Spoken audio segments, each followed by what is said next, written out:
Первое по поводу того, насколько это старое, либо новое оружие, современное.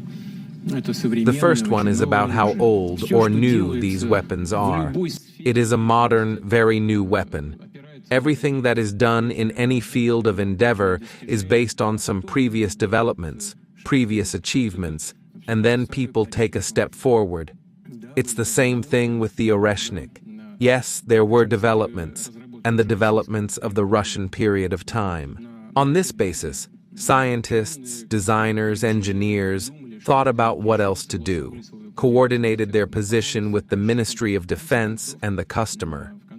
In the end, it came to me too, and I also took part in the final decision on whether to produce it or not to produce it, in what volume, how to produce it.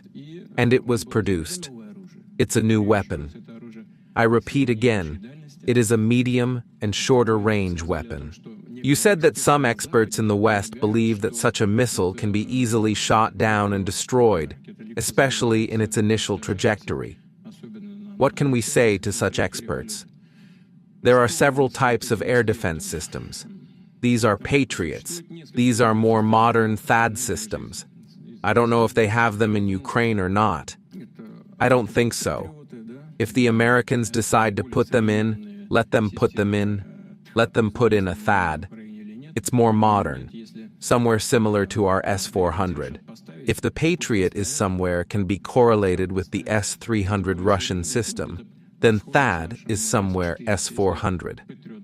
Its characteristics are somewhat weaker, but in general, it is S-400.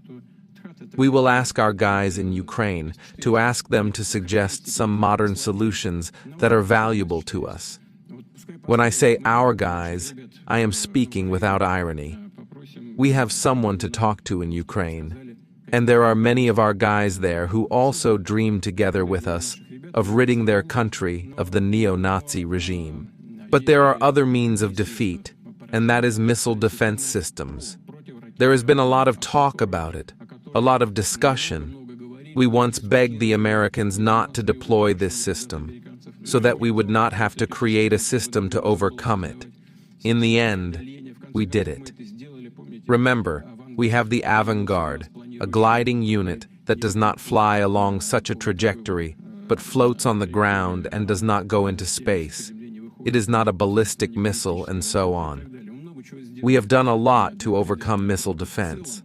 And on the whole, in terms of the interests of the American taxpayers, this whole thing is a costly thing that does little to ensure the security of their country. But this system, nevertheless, has been created to a considerable extent. 2 position areas have been established, one in Romania and one in Poland. Both there and there are already 24 anti-missiles on alert. I don't remember. I think they are called Standard 3 in Romania. I think it's a modification of the 1B. The range is 300 kilometers. Height of impact, from 80 to 250 kilometers. Poland has a more formidable weapon, newer. They have an intercept range of 1,000 kilometers and the altitude is 500 kilometers. But the Oreshnik here is a medium-range weapon. And medium-range weapons are 1,000. 1,500, 3,000 and more, up to 5,500 kilometers. That's the range. Now let's imagine that our system is standing at a distance 2,000 kilometers away. Well, even anti-missiles located on Polish territory will not reach it.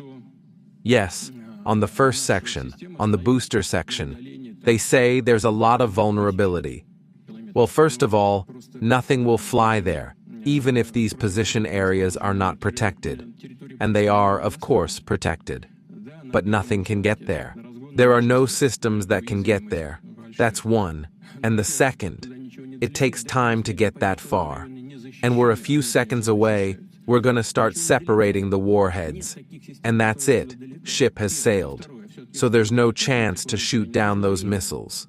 Well, if those Western experts you mentioned think so, let them offer us, and let them suggest to those in the West and in the US, who pay them for their analysis, to do some kind of technological experiment.